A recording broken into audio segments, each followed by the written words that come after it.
And we're live. Hey, Adam. Hey, what's up, Emily? How you doing? So good to see you. Good. This is the first podcast and for you, and you're very excited. Yeah. I love podcasts. I listen to them all the time, and I've been wanting to make one or participate in one. So you've given me a great reason to dive into the world of podcasts today. Thank you. Absolutely. So thanks everyone for tuning into the Secret Ingredient Livecast from Digital Sandwich, where we believe that everyone has a story behind the story, and that is where the secret ingredient lives. Unleashing that secret ingredient through a combination of personalized custom content, social media, and paid advertising is the best way to build relationships that you need to grow your business. Today, I am joined by Mrs. Emily Knight. Emily is an entrepreneurship educator with 14 years of experience creating entrepreneurship programs for high school and middle school students. Ms. Knight specializes in entrepreneurship programs that incorporate partnerships with businesses in the community, mentorships, and student-created companies. Currently, she is doing something big, like big. I'm not going to explain it and steal her thunder because it's her baby to explain, but I will say this. The intent of this current project that she's currently underway with is to impact the changing needs and the future of workforce. I said it was big. Just a side note, her first business was selling seashells to tourists on Florida's Gulf Coast. So I'm ready for this one. Emily, thanks for joining me. Thanks for having me, Adam. I'm so excited to talk to you today. Absolutely. So let's start with what you are doing. What's this deal we got going on? Yeah, so it's crazy, this opportunity that I have here. It's kind of been, I think, in reality, like my entire life has built up to what we're doing right now. And I've created a program called EntrepreNEW. And what it is a 2-year immersive entrepreneurship program for students in high school that are interested in learning about how to really create their own business. And while there's entrepreneurship education in high school all over the place, there's so many pockets of excellence, there really isn't like a full immersive pathway for students to really get everything they need to start their own businesses. Right. I think schools are doing a really great job of preparing kids for college and preparing kids to enroll in the military and preparing kids to even enter employment. But we've been kind of lacking this whole concept of what happens if a kid doesn't fit any of those 3 pathways. Like, where do they go? And what do they do? And how do we really capture a kid's entrepreneurial mindset? Because they're all entrepreneurial. Like, if you talk to any young student, they have ideas. They have all these amazing ideas. And somewhere along the lines, like, we kind of, in public education at least, push them into channels that doesn't really empower that. It kind of makes them feel like those ideas aren't really valid. So what we've created is a 2-year immersive entrepreneurship program called EntrepreNEW that will be for juniors and seniors in the 6th District Educational Compact. And the 6th District Educational Compact is a group of 6 era high school districts that combine together to offer what's called career and technical education. And you and maybe some of your listeners might remember that as like what vocational school used to be. So it's where kids can go to learn skills and trades. But career and technical education in the last 20 years has evolved so much. There's career and technical education programs now in biomedical engineering and graphic design and aeronautics and now entrepreneurship, where kids are learning a specific pathway that then they can enter into the workforce, or most of them now have college credits aligned with them. So they're going on to college and getting experiences to help further their education. So, yeah, so vocational education has really changed in the last, since my teaching career has started, it's evolved so very much. So my program will be part of that. So I'll have students from all 6 different high schools, and that includes Talmadge, Hudson, Stone Monroe Falls, Kent, Woodridge, and Cuyahoga Falls. Students will come to the class, and for 2 years, they'll be learning half their day with me on how to build their own business. So not just build their business, but really focus on how to build their entrepreneurial mindset and skill set. And we're going to take kids with little ideas and we're going to help them feed that little idea into making it something bigger and something successful and repeatable. So it's really cool. This will be starting in August. So the pilot program will launch here coming up in just a few weeks.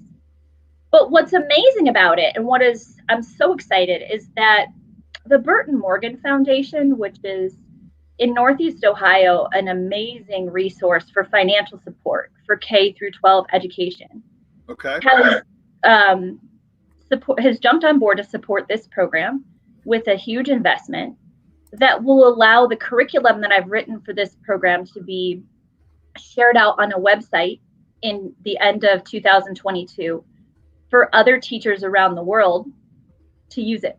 So all this effort that I'm putting into making this curriculum will ultimately be able to be taking place in classrooms throughout the country, which is it's so awesome. Oh, wow. So this ends up not even being just local. It really, this can go across the country. Yeah, hopefully that is the plan. The pilot program that will start in March with the first group of students, they will we'll work out, they're going to be our guinea pigs. We're going to work out the kinks of the curriculum that's written now on them. Well, and what a great year to guinea pig. It's perfect. May as well guinea pig this year. Why not? Why not? Yeah. So yeah, in 2022, with the support of the Burton Morgan Foundation, any teacher anywhere will be able to access the curriculum that I'm writing for free.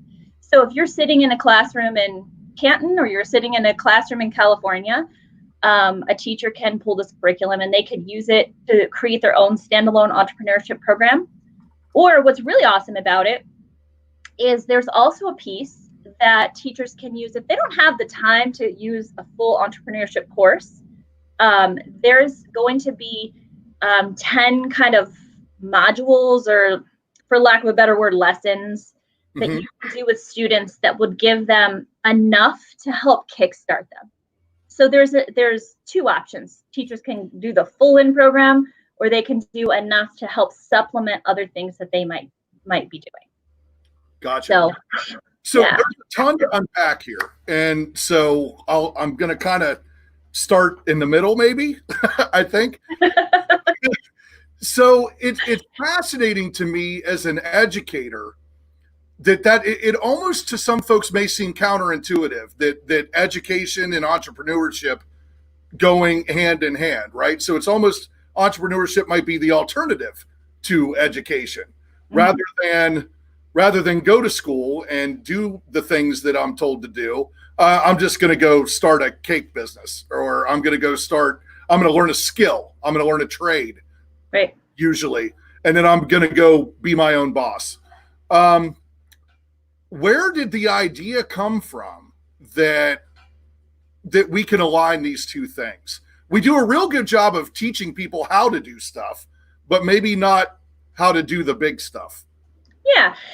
Well, that's an awesome question. And a couple things, like I said when I started, I feel like my entire career has led to this. Actually, I mean, I could go back to my childhood and why I think this started somewhere way back then. But one thing we know right now for sure is that what the workforce is going to need in the future is really different.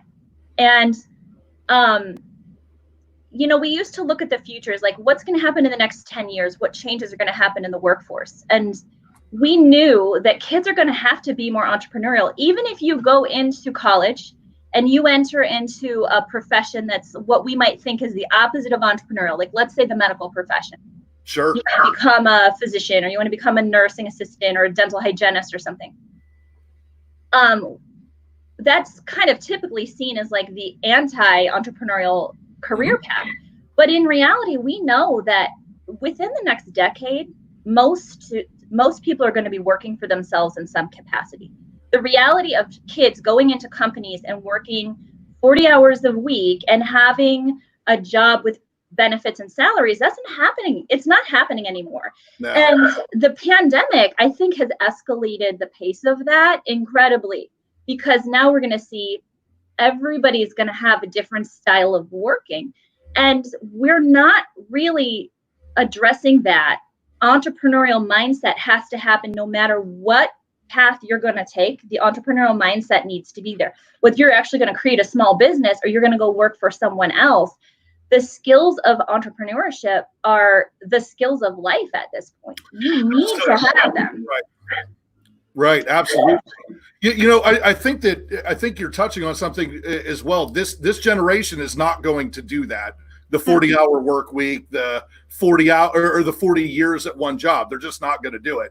Let alone those jobs they don't really exist so much anymore. There's no factory, no one's retiring after 40 years from now. That just isn't going to happen. So the generation isn't going to stand for it.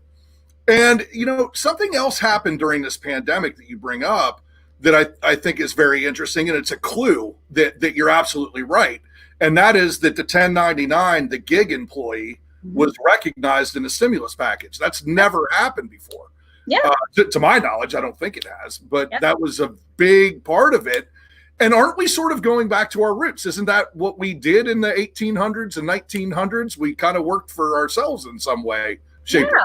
Yeah, absolutely. And, I am really fortunate to have taught so many awesome kids in the last, this will be my 15th year teaching. So for 14 years, I've just gathered this really cool group of alumni that I've taught.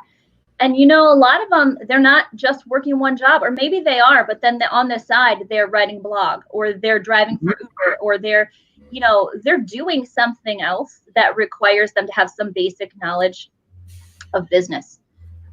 So that's really where the program started in like the practical sense here of like why we need to do this right now today in our local area, and then make it available for a platform. Now, there's a lot of entrepreneurship curriculum out there. Let me tell you, I've seen a lot.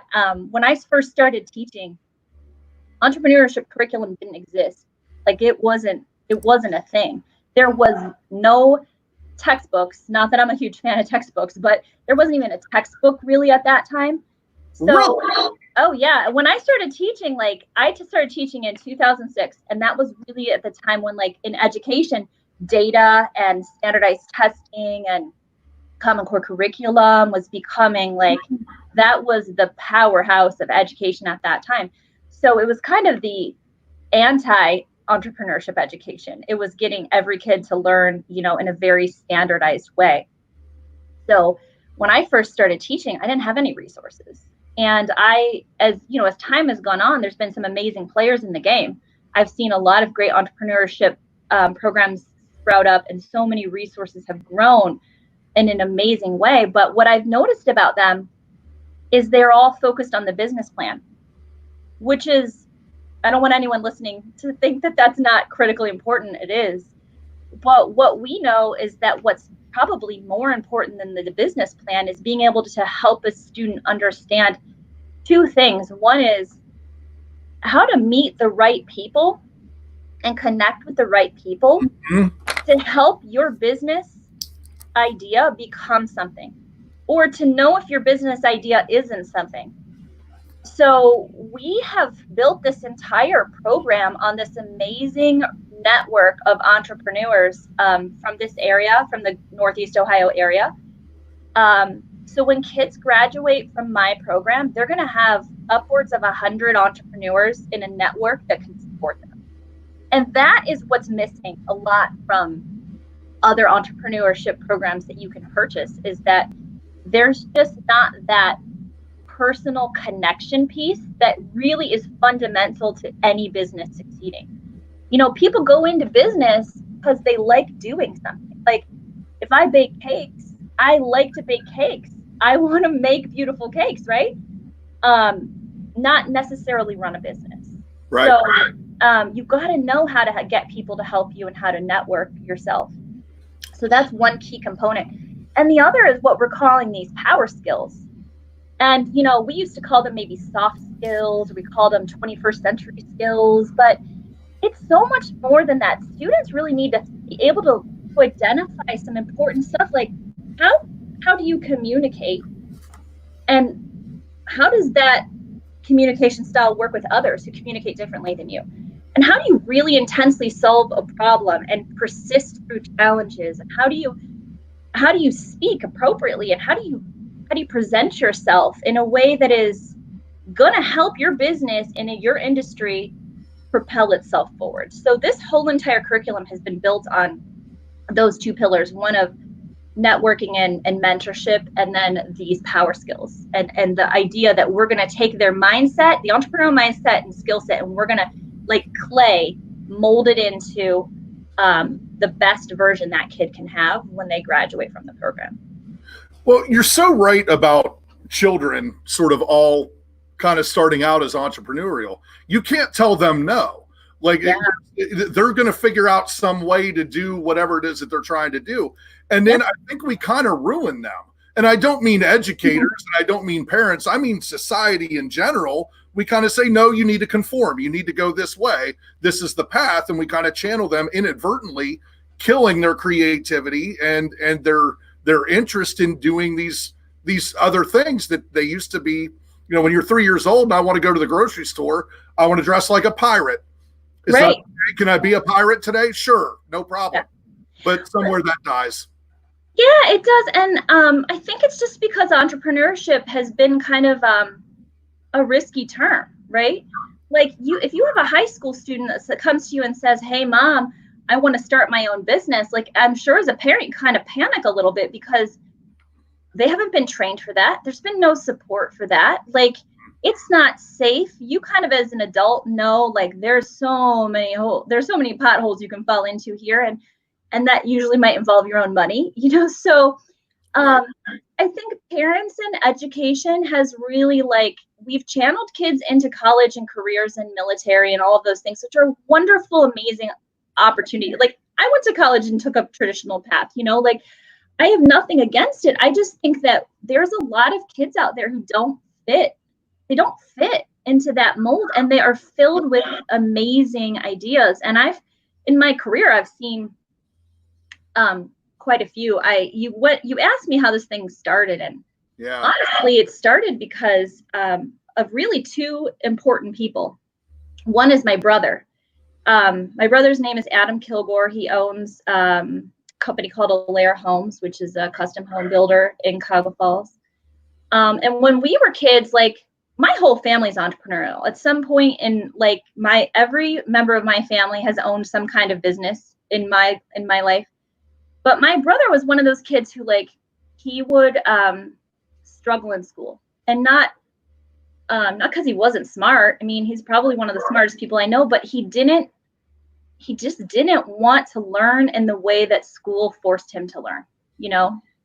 And back in the 80s and 90s, there was no care if you didn't want to learn a certain way. Like, nobody cared about that. Like, you were expected to conform. Right. And he didn't. So, you know, when we were kids, my parents never had the opportunity to go to college, and they wanted that for us, and they made that possible for us. So we did. We went to college, but his first year of college, he hated it, and he dropped out, and he wanted to build things. And he's always been, like, the type of person who wanted to build things for other people and make other people's lives better. And he was doing that at a really young age. So I've watched him as an adult struggle with, like, grappling with how to take his skill in building things, and he has had the entrepreneurial mindset of wanting to work for himself and wanting to make his life better and own his own destiny. But he didn't know how to, like, actually physically make that happen from a business perspective. And he did. I mean, he toiled and he toiled and he toiled and away at it. And it's been successful for him. I mean, right now, 20 years later, he's an incredibly successful entrepreneur. Right. But if he had something like that in high school, like, think of, you know, him and I talk about this all the time. Like, think about all the mistakes he could have avoided. Think about all the risks that he could have minimized. You know, if he had just had a place that said, like, your ideas are valid, and here's people to help you, and here's tools you need to make this possible. So, you know, this program's built with him in mind, and he's a huge sounding board for me. And a big supporter of the program, but he's one of the reasons that, this program exists. And another important person is a student of mine. I used to teach at Cuyahoga Falls High School. I taught a marketing program for 9 years there. And I don't think I knew that. I met you at Woodridge through JA. I don't think I even knew that you were at Cuyahoga Falls. Okay, cool. Yeah, I've just done my tour of Cuyahoga Falls school districts as a teacher, as an educator. Yeah, I started out my career at Cuyahoga Falls High School. I was the marketing teacher there from 2006 until 2015. And then I went over to Woodridge High School, or Woodridge. I started at Woodridge Middle School in 2015. Yeah, so when I was teaching marketing, it was a really amazing program where I was able to do just incredible stuff with students and help them build businesses on their, as a class and do this. I will always look back on it as like one of the most incredible experiences of my life was teaching there of those kids. But I had a kid named Zach, and he was just like my brother. He was super motivated. He didn't fit in the like typical school environment, incredibly hardworking and motivated. And he had, as a 16-year-old, he had a lawnmower. He would push that lawnmower all over his neighborhood and mow people's grass. Oh, man. Like, yeah, like every kid's done that, right? Like every kid has a like little way to make money, but Zach was like, I'm gonna do something with this, So he saved up enough money to buy a truck, and then it opened up his world of like what clients he could have, because then he could drive other places, and he quickly got really good at getting clients. So, he graduated with me in 2013. Now he has a huge landscaping company, huge. He owns like tons of equipment. He's got a whole staff of people. He does, commercial landscaping, residential landscaping, all types of stuff. And he's taken his money and just reinvested it in the community. He buys properties, he fixes them up and rents them out.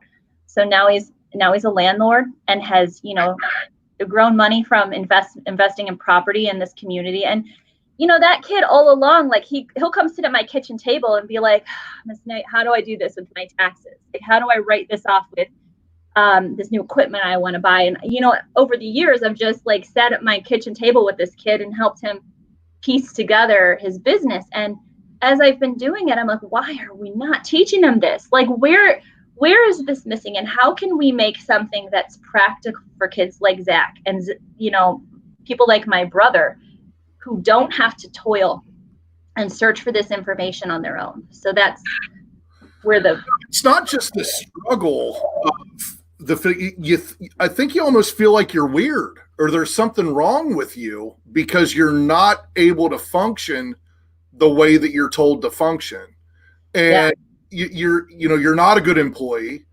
You're definitely not a good employee, right? Because unless you're totally allowed to take ownership of whatever it is that you're doing, but it's probably likely you're not a good employee. You're not taking direction very well because you have your own thoughts, your own ideas of how you think that this should be done.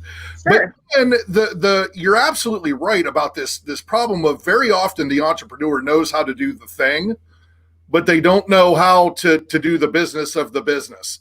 Right. They know how to do the thing. I can bake the cake, but I have no idea how to do payroll, taxes, sell the cake, find people to buy the cake, get employees to make the cake the way I would make the cake. We have no idea how to do that. Right. And that's where the education piece comes in. How did you create the curriculum? So as an educator, you mentioned earlier that there's like 100 business owners or other entrepreneurs that are involved in this thing somehow. Yeah. And you're the educator sort of running the show, directing traffic. Tell me how this curriculum came together, because that's really sort of the secret sauce here, isn't it? That it's not just the book and the text and here, do these things, they philosophically make sense. You actually source this from people that have been there and done that, right? Yeah. So, again, it's kind of a long story, but when I started teaching, I didn't have a teaching degree. Like, I never went to school to be a teacher.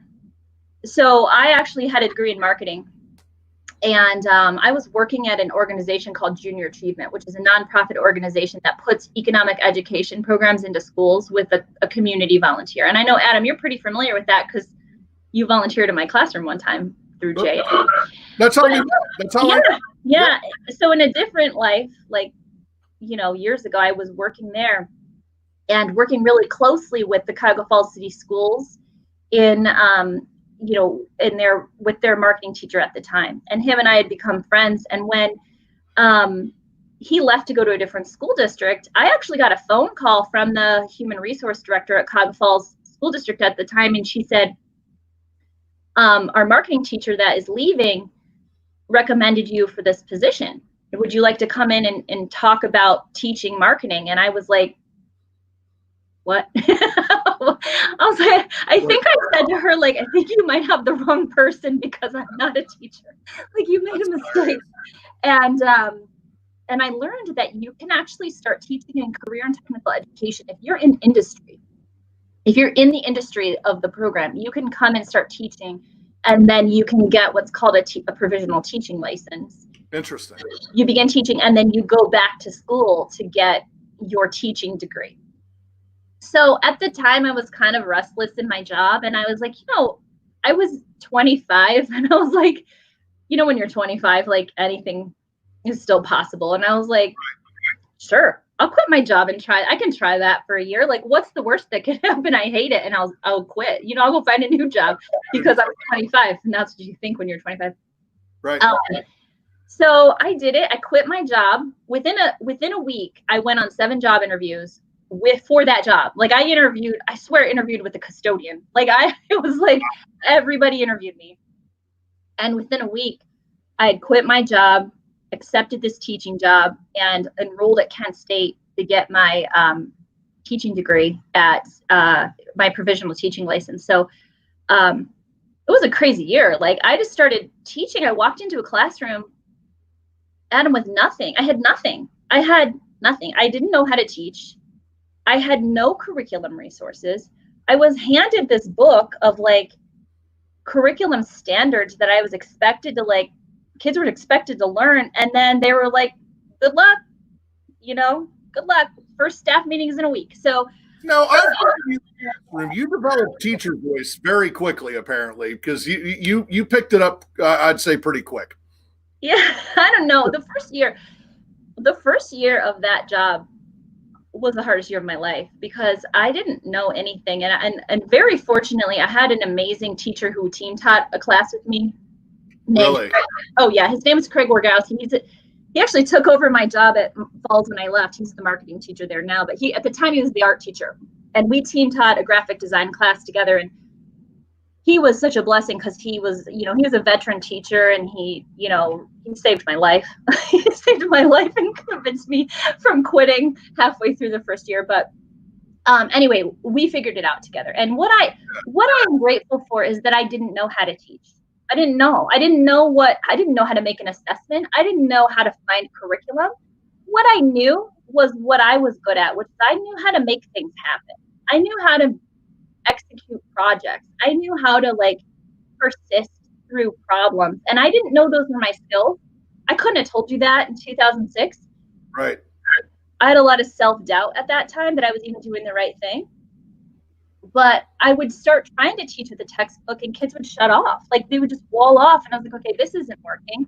So we just started running student companies. Like, I just let them start making companies. Like, we did all these little things where they started selling small stuff, and then it became bigger stuff, and it became bigger stuff and bigger stuff. So that's what I knew how to do. And I just have been doing it without any curriculum at all for my entire career. So when this came about, I'm like, well, we can take what I've been doing. I can take what I've been doing and turn that into something that's actually usable for other teachers. So Mm-hmm. That's where it started. And then when the foundation got involved with their investment, I knew what was lacking in my abilities was, I needed to pull in experts from all the areas of entrepreneurship. I can't do this in a can alone, So we started the process of gathering together all these entrepreneurs from this area. You're included, you're one of them, that is going to take part in the program by coming in and teaching alongside of me. So everybody who has gotten on board is coming on board as a mentor to one of the students, or they're going to be part of a guest speaker series. So when we get to the point where we're teaching like feasibility of your business, we're having a person that comes in and they're going to teach that time. They're going to work with the students, and they're going to be doing all of the work on that area of entrepreneurship where they're the experts. Yeah, it's so neat. It's awesome. Yeah. So. Yeah, I absolutely love that. Well, and then, you know, there's been a couple stages to this too. There was been several meetings where the entrepreneurs were just kind of throwing out what they wished that they had known at the beginning, and then that was all going on. It looked like, if you've ever been in my office, there's just these giant Post-it notes everywhere. Yeah. It's like beautiful mind in here, except I'm not. There's nothing beautiful about my mind. There's all sorts of Post-it notes everywhere. And that was sort of what was going on in those rooms as well, as they were just kind of jotting these things down. And then you guys all made sense of that somehow, and then created these modules or these lessons.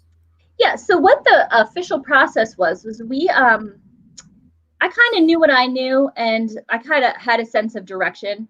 But what we needed was validation from the people who are entrepreneurs to know that this is what actually needs to happen in a program like this. So we put together 2 focus groups of entrepreneurs, and we sat them in a room, and we asked them, basically what we asked them in a really like formal way was, if you had this program when you were 16, 17, 18 years old, what would you have liked to have gotten out of that? Like, what could you have learned then that would have helped you on your path up until this point? So what we were really able to pull out of that was the concepts that people need a network. They have to have mentorship, and they have to have a network of people to help them. That is so critical. Whether you're an entrepreneur or not, you have to have a network of people. And most kids come out of high school and they don't have that, not in any formal way. Second, they have to have this higher ability of what we're now calling the power skills to capitalize on their personality, on their communication styles, on their leadership abilities, and how to really focus on that. So that's what we were able to pull out of the focus groups from all the entrepreneurs that we've worked with. Is that's the critical thing. The business plan falls into place. You can get that figured out. It's the other stuff that you need training. That second piece about the power skills, it's not just identifying.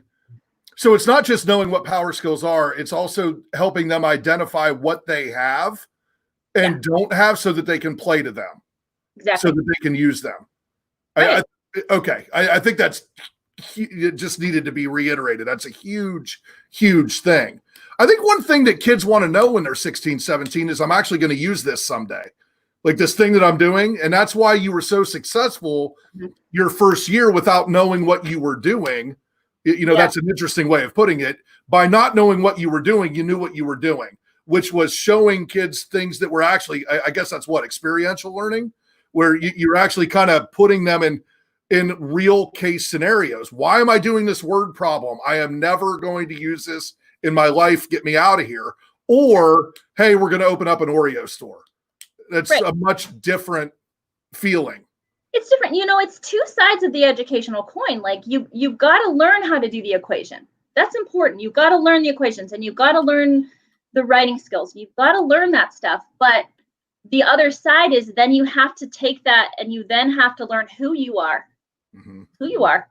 what your skill sets are, and then take your idea and be able to analyze your idea and say, either this idea is awesome and I need help to grow it, or this idea sucks and I need to scrap it and start over. And that's okay too.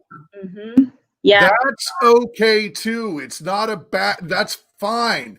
Yeah. Being able to identify a bad idea is huge. You're not a moron. Good. Have bad ideas too. It's fine. Yeah. Well, a common theme that came up in those focus groups was just helping students understand that failure is such a normal and natural part of entrepreneurship. Like, you're not going to get it right the first time. You might not get it right the 10th time, but the ability to persist through that is what gets you out of it and into success. And that's where, like, you see my brother, he had to fail epically many times to get to where he is now. So that's kind of something that we're weaving into the program too, is like kind of intentional designed failure, because you got to experience it at some point. You're going to experience it at some point.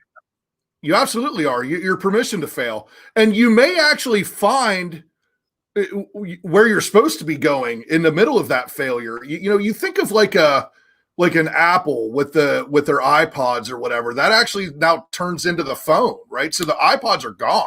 That's not really a thing anymore.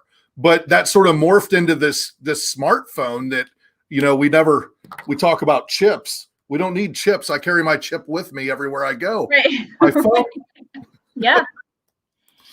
Yeah. So it's, I don't know. I'm just so lucky that, like, every single day I get to do what I do for a living. Like, it's the best of both worlds. Like, I get to teach, but I get to create something that I really am passionately invested in. And I know that other people in 2022, I get a little nervous and excited that, like, this is going to be shown to the entire world. So, for the first time, like, people can really see the things that I've done in my classroom that have made what I think me become a successful teacher. Other people can see it and try it out. So it's kind of nerve-wracking, if you think about it. Like, not many people get to open themselves up to the, for everybody to see like that. No, you're right. It is a tremendous opportunity. Mm-hmm. But you said that whenever you brought in the different entrepreneurs, all they were doing really was validating what you already knew. So if you think about it that way, you've already succeeded. Yeah. Yeah. I mean, there's already proof of concept. You've already succeeded. So don't be nervous. You're just fine. This whole thing, it hasn't happened just because of me. Like, I have been empowered and supported so greatly by the administrators that I've worked for, both at Cuyahoga Falls and at Woodridge. Especially at Woodridge, the superintendent there, as well as the director of the 6th District Compact, they have been incredibly supportive of this program. They're visionary in the sense that they see that there is a need here and have empowered us to go ahead and go down this road. And that's not an easy thing for an administrator to do. I recognize that. So I have been really fortunate to work in the places that I have. Like, we have some of the best school districts, I think, around here in Cuyahoga Falls and Woodridge with the leadership that we have. It's awesome. That's very cool. Yeah. And also, what's cool about this program is I've sat with, I've lost count, Adam, to tell you the truth, of how many entrepreneurs I have met with. I don't know. I mean, I'm maybe past 100 at this point who I have talked to and have somehow asked to be involved in this program. And I've only been told no twice.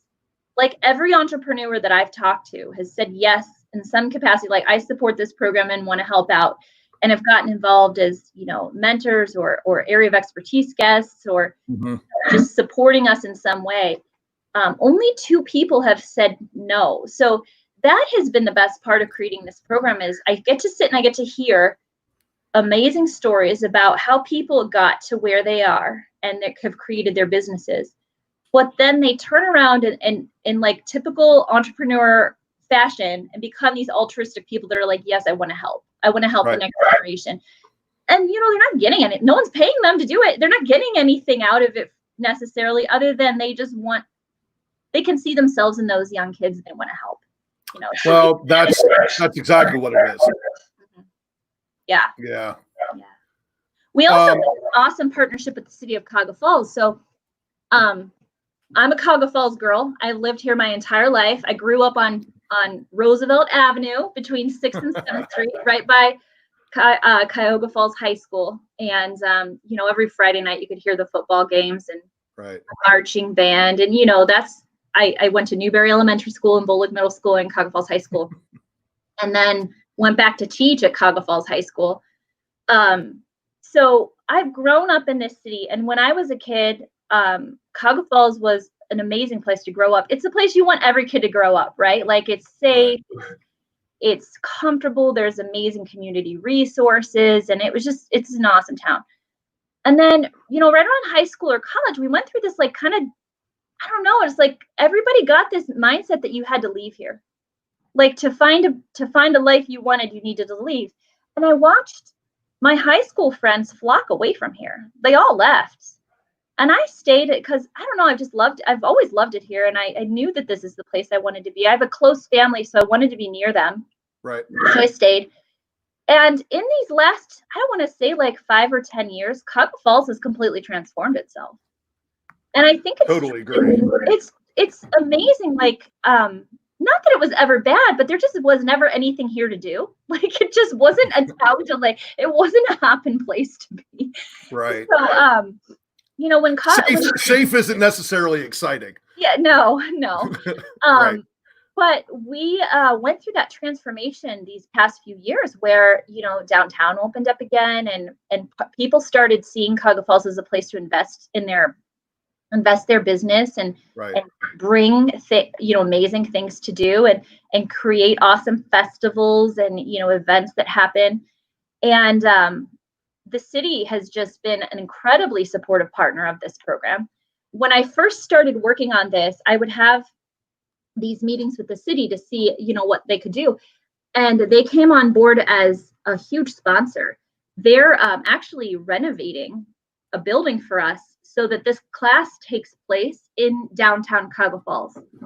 That is amazing that that's happening. I absolutely love that because it's right in the middle of everything. It just makes so much sense that that's what they're doing. I love that.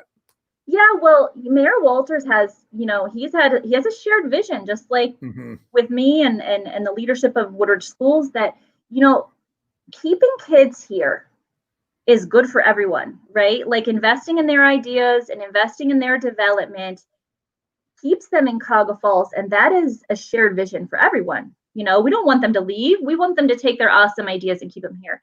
Right. So the city of Cuyahoga Falls downtown has a pavilion building. If your listeners aren't familiar with it, it's like a big building right there next to the amphitheater. Yeah. And they rent that space out for events and hold community meetings there.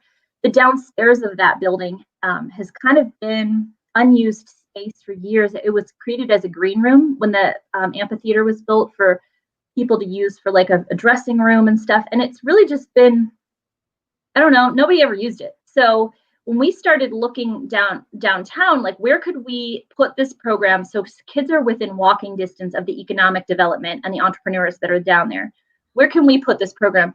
And the city is like, well, let's use this space down here. Let's renovate it. Let's get rid of all this old, green room business and make it a community classroom. It's so cool. Yeah, I was there last week. The director of Park and Recreation, Sarah Klein, is she's such a patient and wonderful person to work with. I'm a little bit of a type A person, so overseeing a renovation really from a distance has been hard for me. I'm always emailing her like, Sarah, is it done yet? Is it done yet? But may I come there? Can I see it? Yeah. So anyway, they are they're in the process of finishing up that space now. So the kids will be every day. They're not going to be hidden in the back of a high school. They're going to be, right in the middle of downtown, which will put us, within walking distance of so many of the awesome partners of this project. Well, and doesn't that add to the whole experience of everything? They're not sitting in a classroom. They're not on a campus somewhere. They're literally in the middle of commerce going on. And I think that's so, it's just, environment means something. And the fact that was noticed and acknowledged and then addressed is really cool. I'm lucky enough that I get to see the mayor on occasion with my affiliation with the Chamber of Commerce.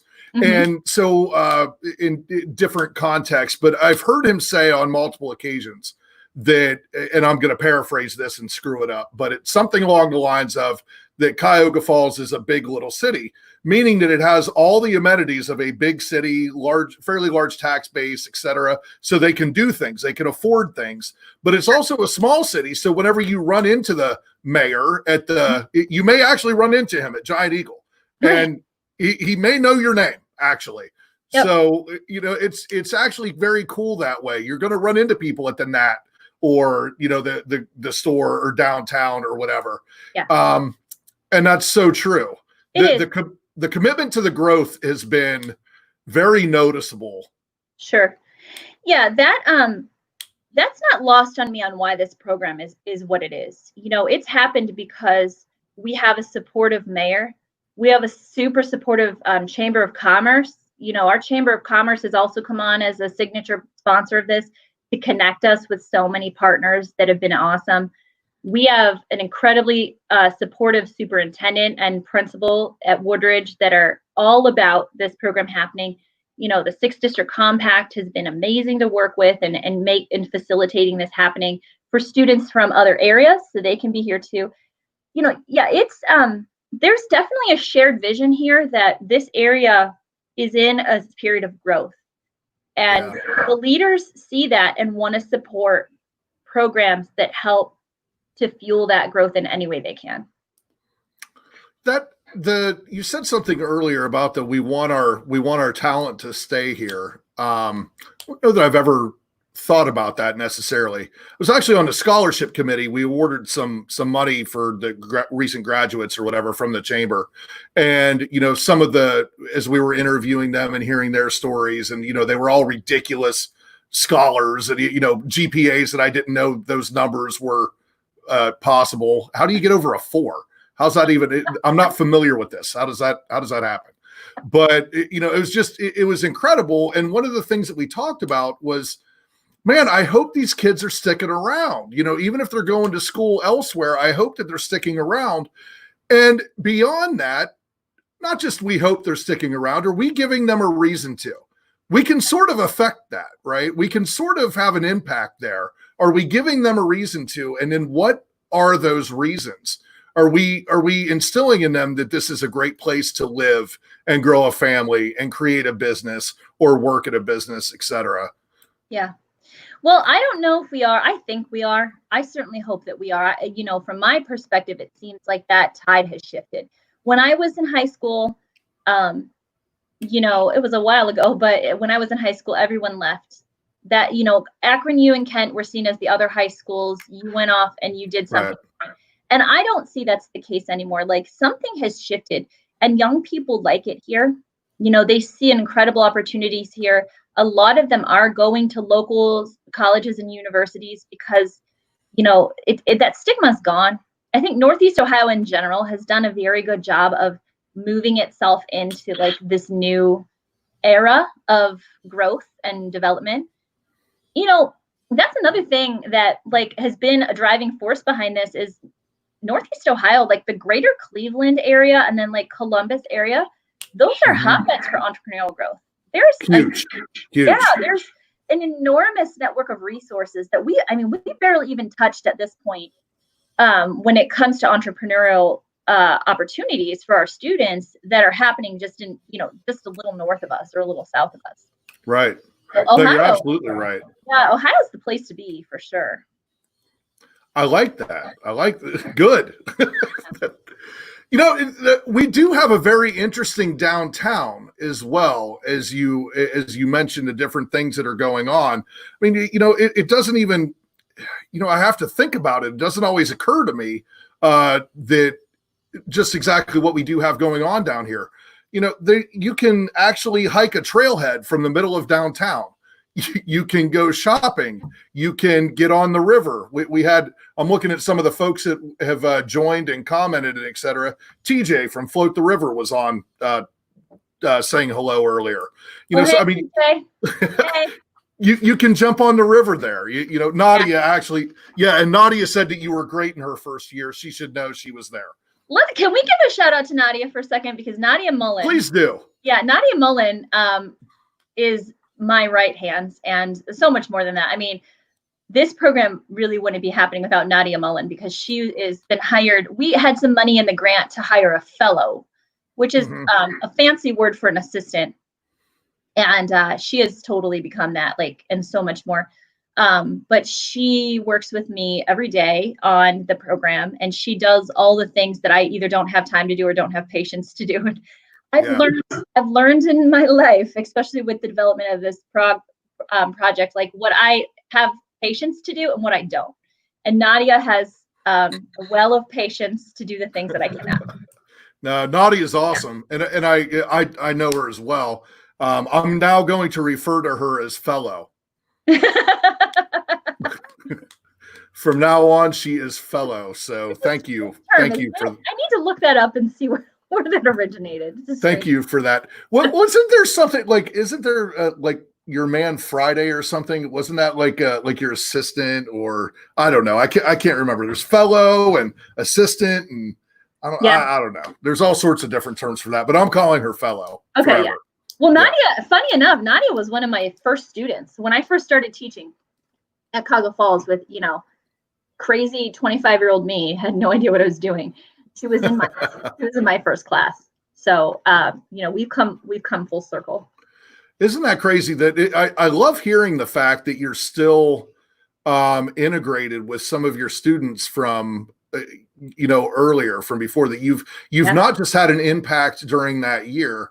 I mean, you recognize that, right? That you've had not just an impact during the time that you've had them, but you've had an impact that's lasted forever. I think people forget that. If nobody's ever had, I feel bad for people that don't have a teacher in their brain and in their history and in their past that had an impact on them, because I really don't know how that's possible. I don't get it. I have no idea. Of course, I might be a little biased too. My mother was a teacher for 30 whatever years. So I lived that life. Yeah. It's not lost on me, Adam, at all. I know there's you stand in a special light in some kids' lives. You can't get them all. You're not the person for every kid, right. But you are for some, and those are, I do realize the impact I've made on kids, and I realize how I've empowered a lot of them, and I've been able to keep in touch with so many. Thank goodness for social media. Like, I love witnessing their lives. But it's a two-way street. That's kind of the thing that keeps you going in education. Yep. Because if you don't have that, if you can't look and you can't say, like, look at this kid and that their life is better because I was a part of it, mm-hmm. You really don't have a reason. You don't have a reason to keep doing the job every day, because it's hard. It's hard. Well, you're probably not doing it for the right reasons at that point. Then you're just, or you're only doing it for a check. I guess you're not getting that additional payment. That other currency. Yeah. But money's just one currency. So it's I've had experiences as well, in training and whatever, not formal teaching settings, but training over the years at sales jobs, et cetera. And I always called it the light bulbs going off, and I loved it. It was the best part of my day, was when somebody learned something new, and because that unlocked a piece of them that they didn't know that they had. And it's incredible. Yeah. And teaching's one of those things, those kind of relationships that you get to build up with kids. You don't often see it while it's happening. It's something that it's like growing a plant. You got to water that plant every single day, and you got to tend to it, and you have to take care of it. And it's oftentimes maybe years later that you'll hear from a student that they'll say, like, you made my life better, or you made me be able to do this, or I remember something you said, or that kind of stuff it's gold to me. It's absolutely the best. It's the best feeling as a teacher to know that. Absolutely. Yeah. I've sort of a off the topic question. You're an extremely busy person. You're putting this whole program together. How do you wind down? How do you rest? How do you recharge? I don't know. I'm bad at that. I'm really bad at that. Well, you're an entrepreneur then. I don't know. I have the two most amazing kids on the entire planet. I know everybody thinks their kids are amazing, but mine are certifiably the most amazing. And they're a really awesome reminder of, like, life goes really fast. Like, once I had kids, someone put my life on fast forward, and I have to prioritize them. Like, that is everything that I do in my work is super important to me. But over these last few years, I've had to make a really conscious choice to say, outside of work, nothing else matters except them, and it's been tough. Like, there is no balance. Anybody who tells you can balance it's a lie. Balance is a lie. Making it It's not true. It's Absolutely. not true. Nope. Every day, I get up very early in the morning so I can have time to do the things I need to do. I work through the day. I come home, and from, after school time until my kids go to bed is entirely devoted to them.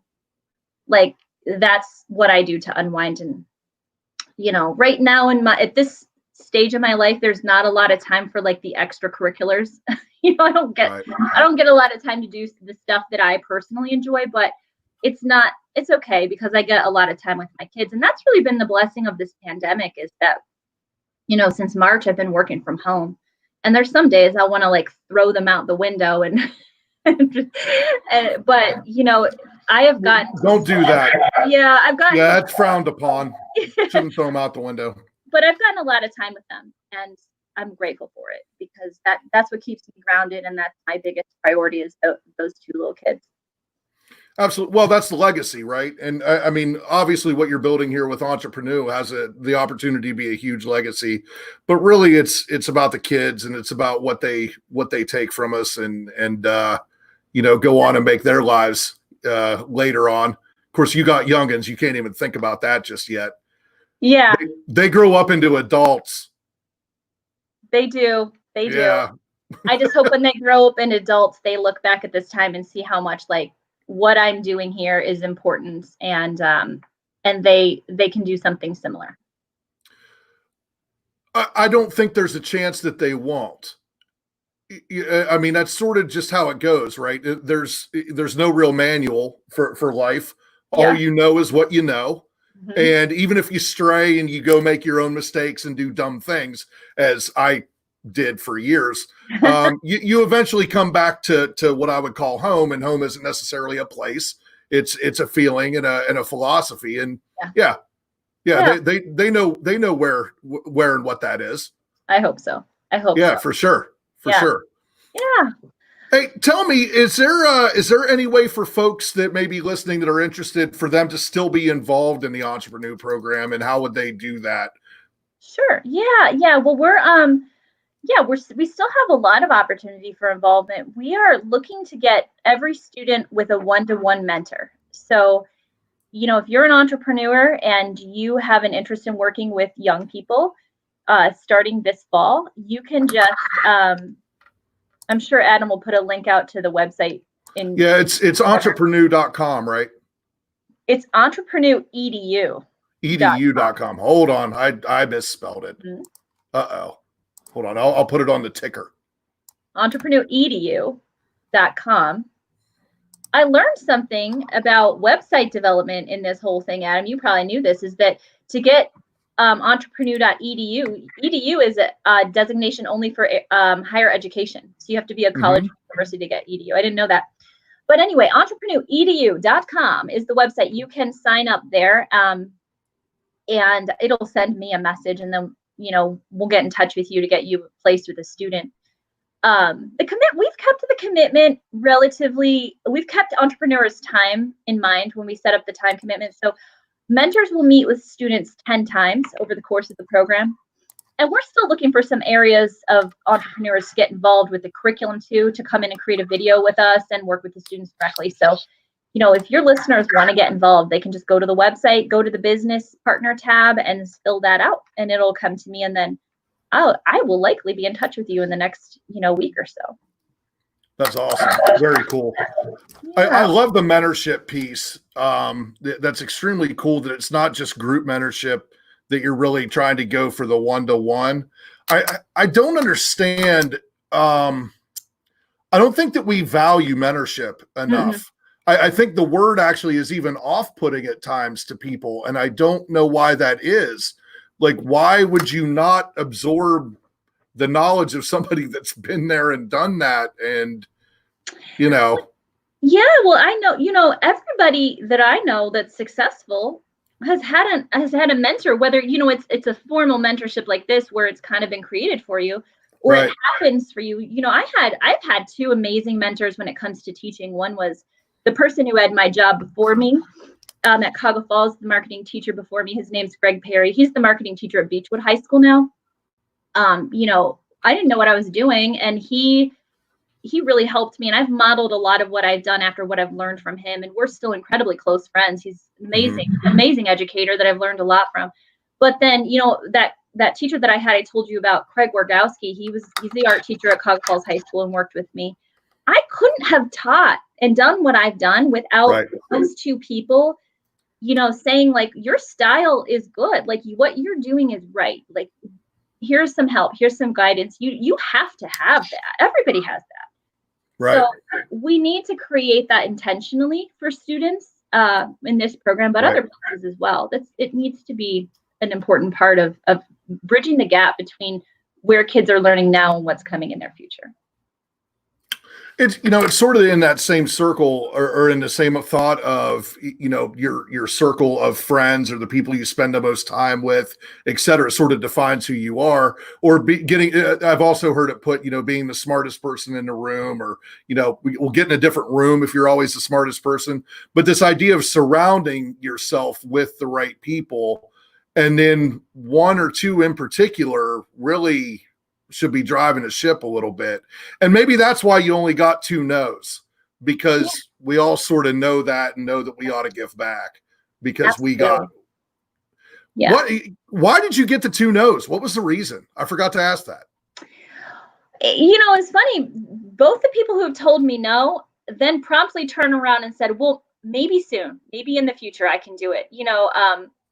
I think entrepreneurs are really bad at setting up boundaries for themselves, and they say yes to too much. And these 2 people were they just had, one had new projects going on and one had just kind of launched a new company, and they just didn't want to get involved in something else. So it was a time thing. Time commitment. Yeah. Yep. Gotcha. Yeah.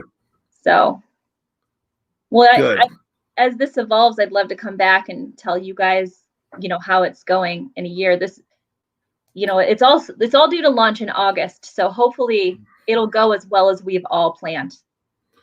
I hope so. If we don't have any more 5:30 p.m. news conferences or whatever, we should maybe be okay. If school starts, we'll be okay. We'll see. We'll see. Yeah, let's have you on again in a year. And that would be great. Yeah. Was it everything that you thought that it would be, your first podcast experience? It was great. I was a little nervous. Like, I was up in the middle of the night thinking, like, I probably should write some stuff down. I actually just feel like I'm sitting here having a cup of coffee with you, Adam. Super easy. Well, good. Then I'm doing my job, because that's exactly how it's supposed to be. Well, you're always so easy and fun to talk to. I enjoy it every time. Every time I get to talk to you, it's such a delight. Oh, thank you. No, thank you. Well, I like to end with 5 questions. Okay. They're sort of rapid fire, just kind of, I'm a little weird. I'm really nervous. All right. Brussels sprouts, yes or no? Yes, absolutely. With balsamic vinegar glaze and bacon on them, I could eat those every day. Absolutely. Mm-hmm. So good. So good. Some people say no. What is wrong with these sociopaths? Why in the world?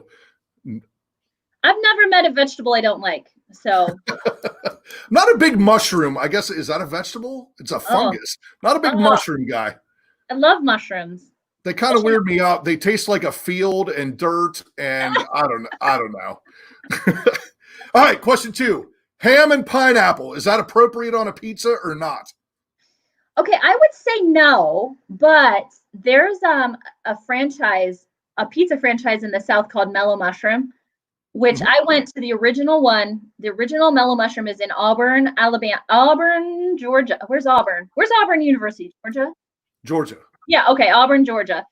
When I was in college, and I went to the original Mellow Mushroom. Now they're all over the South. It's a big pizza chain. One in Westlake? Yeah, there is. Yeah, there is one in Westlake, and there's one in Columbus. Okay. And they have a pizza called Maui Wowie, which is not on their menu. It's one of their secret pizzas. So if you ever go to Mellow Mushroom, ask for the Maui Wowie. It's got pesto, bacon, ham, pineapple, and banana peppers on it. And it's delicious. That sounds delicious. So you said no to ham and pineapple, but that really sounded like a yes. It's the only thing that ham and pineapple is acceptable on. Okay. Now, I think I already know the answer to this one, but mountains or the beach? The beach. The beach. Yeah, my family, we are beach people. We go to Siesta Key, which is a Sarasota beach, twice a year. We like to spend the month of June there. This year, not possible, but and then we spend Christmas in Siesta Key, which that's cool. Awesome. And when I was a kid, you mentioned this at the beginning. When I was a little kid, we used to go to Florida every year. My parents would take us to West Palm Beach, and this is my entrepreneurial beginning, is my brother and sister and I, we'd stayed at the same place every year. It was called the Beachcomber. It was like this little 50s Florida hotel that was pink. Yes. Yeah, it was a pink hotel. It was condos, not a hotel, but it was all one level condos.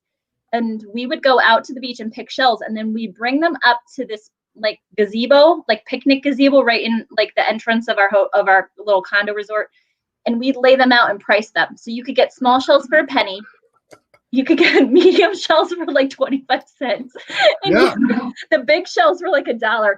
And Adam, people would pay us for shells that they could walk across the bridge and buy. But well, of course they would. I'm sure you three were super cute with your little penny shells, and how could you not? That's how we all became entrepreneurs, is selling seashells. That's awesome. So yeah, I'm a beach person through and through.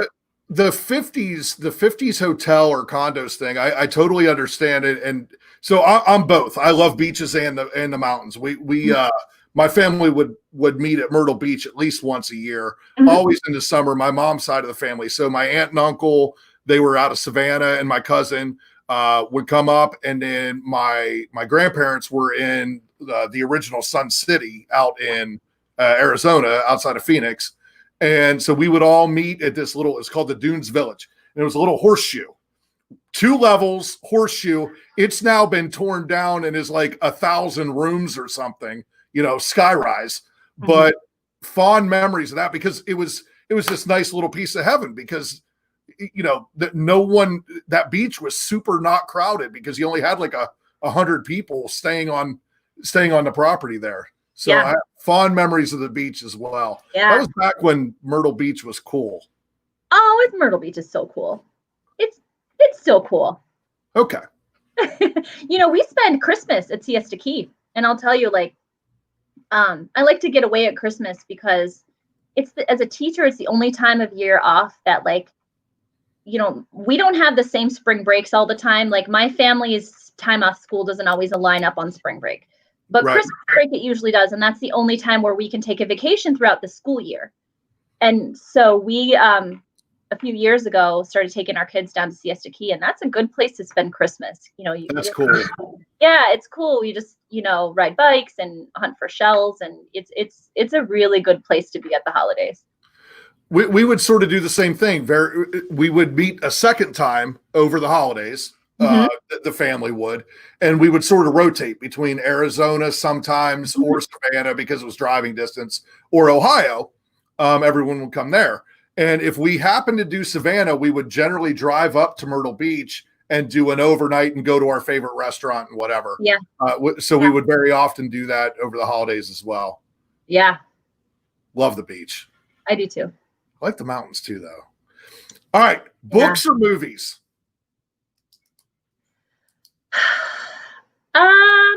Books. I'm a reader. I love to read. I wish I had more time for it. Right.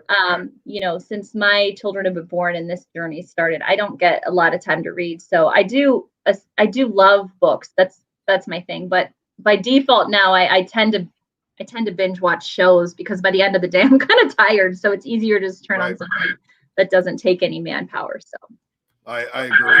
The whole binge watching, I'm spoiled now. If I can't watch a whole season of something, I don't know what to do with myself. I know. Technology is going to be the death of us all, I swear. But I'll stick by books as long as I can, because books are, there's nothing better than falling into a good book. I love historical fiction. I love reading books that are set in a different era, especially around the World War II era. I'm a huge fan of Ken Follett, who's a writer that he writes these epic novels of things that take place over centuries of time. So that's my favorite genre of books. There was a Stephen King historical fiction that was around Kennedy's assassination. Mm. And they turned it into a mini series with was it James Franco? It's on Hulu or Netflix. Hulu, I think. Like whatever year Kennedy was shot. That's the name of the series. It's 1964. Oh, interesting. I'll have to check that out. Yeah, it's super interesting, and it's Stephen King, so it's weird, but it's not like horror at all. Yeah. But I mean, Stephen King wrote Green Mile also, and I believe Shawshank Redemption. Yeah. So he doesn't just write horror. Yeah, you'd probably enjoy that if you like historical fiction. Yeah. Yeah. Cool. It's kind of cool. I always like Quantum Leap. That's not a book, but I always like that. I'm just watching right now The Handmaid's Tale on Hulu, and my wife watches that. Yeah, is that about to be true? I don't. I don't know. Is it about to not be historical fiction? It is the most riveting and disturbing show at the same time. Like I can't stop watching it, but it's mess with your brain. But yeah, that's what I'm watching right now. That's what I'm watching. Oh man. Yeah. Yeah, it's that one's out there for sure. My wife loves it. I haven't gotten into it. Yeah. Last question. What's your favorite sandwich? My favorite sandwich. Oh, definitely digital sandwich is my sure. Yeah. Sure. No, seriously, what's your favorite sandwich? A BLT. My mom, I don't know, my mom loves BLTs. My whole family loves BLTs, but when I was a kid, my favorite meal, probably to this day, if I had to pick only one thing to eat, it would be a BLT with Hellman's, a fresh Ohio tomato. And gotta be Hellman's. That other stuff isn't mayonnaise. It's salad dressing. It's not mayonnaise. It's fine on other things, but on a BLT, you gotta have Hellman's. And gotta have Hellman's. And then a side of Kraft macaroni and cheese that is lunch. That's my childhood lunch. Yeah, there's some history there. I'm thinking.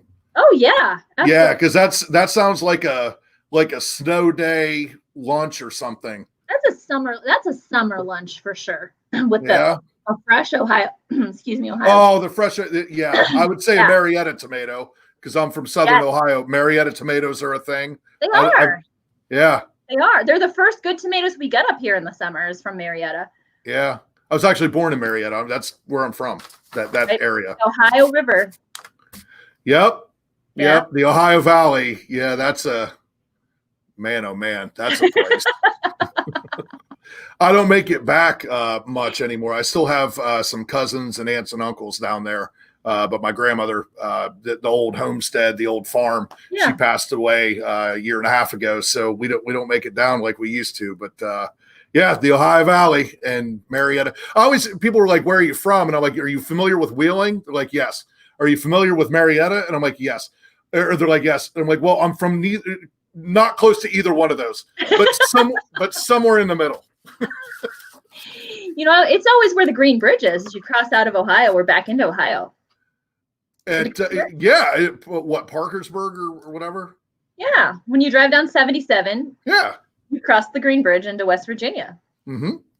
Yeah. Yeah. It's Marietta, right? I don't think you actually. You cross over from Parkersburg from Marietta into Parkersburg, right? Yeah. I think so. I think so. That sounds right. Yeah. It's I should know that. My parents live in Hilton Head, so I still make that trip. So. Yeah, that's a good place to visit. Yeah, I wish I could go visit them now. I would like to. Yeah. That's not happening anytime soon though. So yeah. 2021 is going to be better. It will be. It will be. Yep. All right. Well, hey, I really, really, really appreciate you coming on. And as always, I just have a great time. I always have a good time chatting with you. Me too. Likewise. Thank you for having me. I appreciate the opportunity to talk about the program and to share all of this with everyone. Yeah, it's something that I think is so unique and I really believe in. And, obviously so do other people with the support that you're getting from the city and the chamber and all the entrepreneurs. It's just, I love the fact that we're being a little forward thinking with how workforce and things are going to change, and trying to give our kids a little leg up on that. I love it. Yeah, absolutely. It's going to make the end of 2020 awesome. Very good.